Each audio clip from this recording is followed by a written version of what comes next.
Colegas, boa tarde aos colegas advogados públicos federais, estaduais e municipais.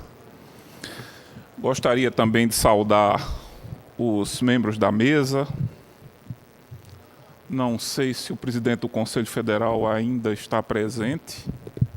Não, né? Acho que foi para a audiência pública, mas mesmo na ausência de Sua Excelência, registrar os agradecimentos às gentis palavras do presidente do Conselho, inclusive porque eu sou talvez o mais crítico dos conselheiros federais, né? Tenho feito várias críticas, e todas elas públicas, como não pode deixar de ser, à atuação da OAB, mas críticas democráticas, críticas que buscam o aperfeiçoamento da instituição, e registrar que as palavras gentis do presidente do Conselho Federal demonstram a grandeza do dirigente da instituição, que sabe entender as críticas que são formuladas à condição da instituição. Críticas, inclusive, relacionadas com a atuação em prol da defesa da advocacia pública. Mas, colegas, eu serei relativamente breve, esperava ser mais breve ainda nessas minhas palavras, mas fui instado a enrolar, desenrolar, estender um pouco o discurso até que os nossos colegas presidentes das associações voltem, né? E eu vou tentar cumprir essa missão até um determinado ponto, né? A ponto de não ser vaiado pelos colegas por eventualmente estar me estendendo. Mas uma eventual extensão da minha fala não era programada, foi um pleito formulado para se ganhar algum tempo com a chegada dos nossos dirigentes das associações. Mas a parte, pelo menos, que eu mencionava registrar e tratar com os colegas é a seguinte, inclusive tratando e explicitando algo que ainda não foi dito aqui. E talvez esse primeiro registro seja importante para atrair as atenções. Tá. Tem um ligeiro intervalo aqui para um recado. Peço desculpas, nós queremos apenas avisar que o presidente da Câmara dos Deputados, o deputado federal Henrique Eduardo Alves, está retornando para cá com a comissão dos presidentes das associações para instaurar, na presença dos senhores, a comissão especial da PEC número 82 de 2007.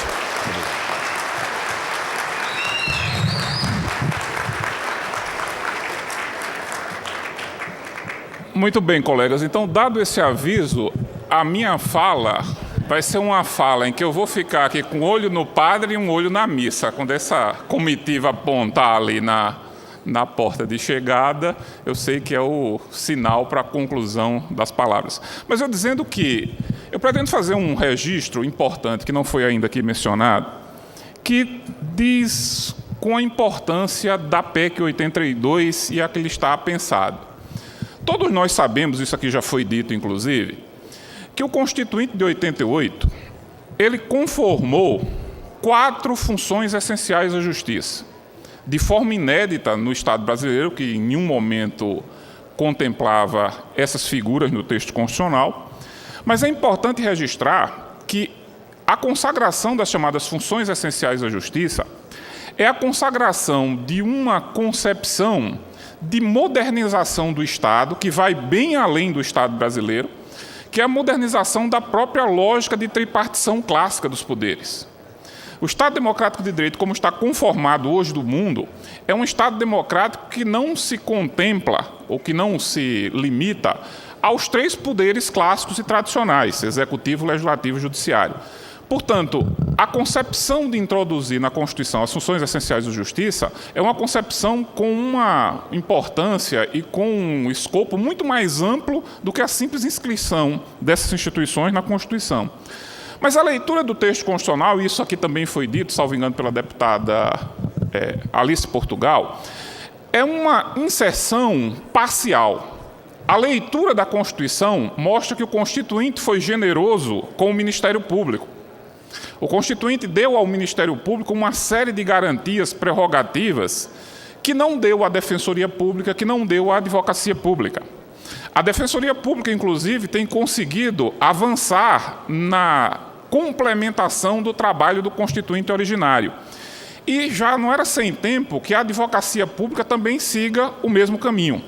Precisamos ter, como a advocacia pública, assim como a Defensoria Pública e o Ministério Público, uma clara definição constitucional de uma série de prerrogativas, de garantias e um arcabouço institucional que permita que as nossas atribuições sejam efetivamente realizadas. E eu digo isso pelo seguinte, e vem a novidade que eu anunciava no início da minha fala. Essa tentativa, esse caminho de concretizar os ganhos institucionais para a advocacia pública possui sérios adversários. Não vamos nos iludir. Existem adversários fortíssimos a que a advocacia pública tenha no texto constitucional as suas garantias, as suas prerrogativas, a estrutura necessária para a realização das suas atribuições. E eu digo, e com todas as letras, que uma boa parte, talvez a maior parte dessa resistência, decorre não daquilo que a gente ouve diretamente em discursos ou consegue ler em documentos. Talvez hoje o nosso maior inimigo seja uma concepção sorrateira que é mencionada nos corredores, ao pé do ouvido de determinadas autoridades, que o que se pretende é que a advocacia pública seja transformada num novo Ministério Público. Isso é dito e repetido, volto a dizer, nos corredores, dito nos bastidores, dito à meia luz, dito atrás das cortinas. Muito cuidado com a advocacia pública, porque a advocacia pública, no caminho que segue, pode ser um novo Ministério Público. Colegas, nós precisamos ter muito claro o que essas concepções, o que esse discurso que não é colocado a público pretende. A advocacia não é, nem pretende ser, a advocacia pública, um novo Ministério Público. O Ministério Público já está na Constituição. Nós precisamos ter muito claro qual é a identidade da advocacia pública, qual é o nível de independência que a advocacia precisa para exercer suas atribuições. Nós não somos e não queremos ser um novo Ministério Público. A advocacia pública, na Constituição, está talhada para ser uma instituição construtiva, uma instituição que permita que o Estado brasileiro e que a sociedade brasileira avance, que as políticas públicas sejam efetivamente implementadas. Agora, essa advocacia pública, que é uma instituição essencialmente construtiva, não é a advocacia pública que vai dizer sim a tudo. É a advocacia pública que vai dizer que determinadas opções feitas pelo governante não podem ser implementadas. Vão existir situações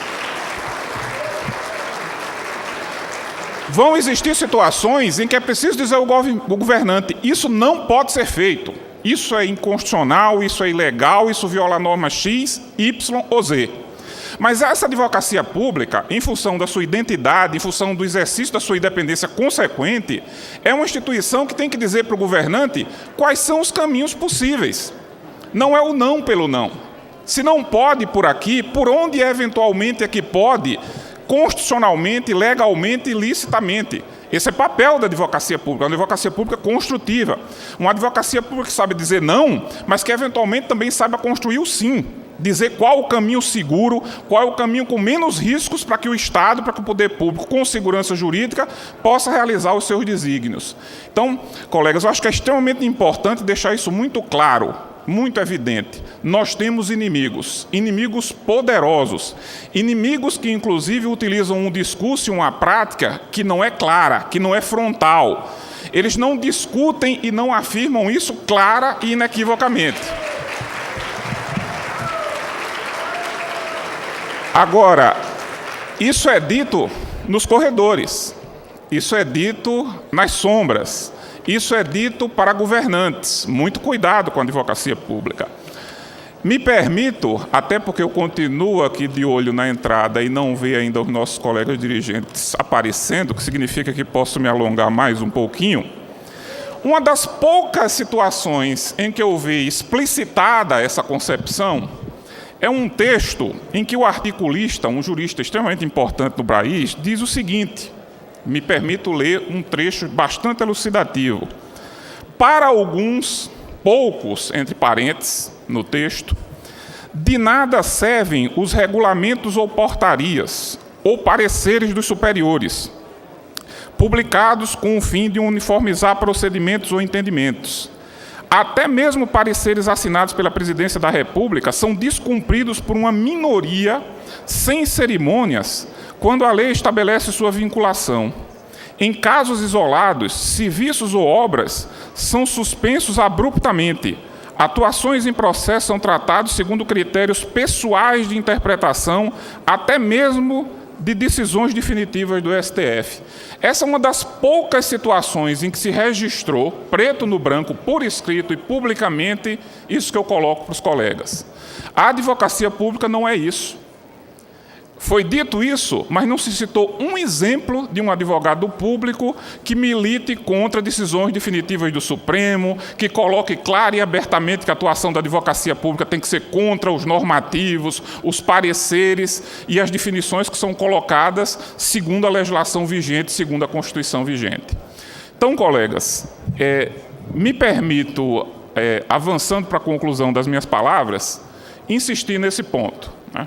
Precisamos apostar e aprofundar qual é o tipo de identidade que a advocacia pública tem, qual é o tipo de independência técnica que a advocacia pública precisa exercer. Essa discussão precisa ficar clara, essa discussão precisa ficar aprofundada, porque o risco que nós corremos é esse risco do discurso rasteiro, superficial e enganador vingar. Não nos iludamos. Quem sustenta esse tipo de discurso, quem aposta nesse tipo de caminho, tem força. É ouvido pelos governantes, é ouvido pelos parlamentares. Então, insisto, portanto, com os colegas, precisamos ter essa questão extremamente clara. O projeto de advocacia pública, no texto constitucional, é um projeto que ficou pela metade. Podemos terminar esse percurso com a PEC 82, é uma excelente oportunidade de fazer isso. Teremos profundas dificuldades e obstáculos. Alguns deles não vão ser colocados frontalmente, de forma visível. Esses obstáculos vão se manifestar em telefonemas para parlamentares, vão se manifestar em e-mails, em conversas que determinadas figuras e determinados governantes vão promover. E o mote dessas conversas, desses telefonemas, desses e-mails vai ser um só. Vocês precisam tomar cuidado porque vocês estão criando um novo Ministério Público. Colegas, precisamos ter muito cuidado com isso. Precisamos ter muito claro o discurso e a prática que vai se contrapor a esse tipo de colocação.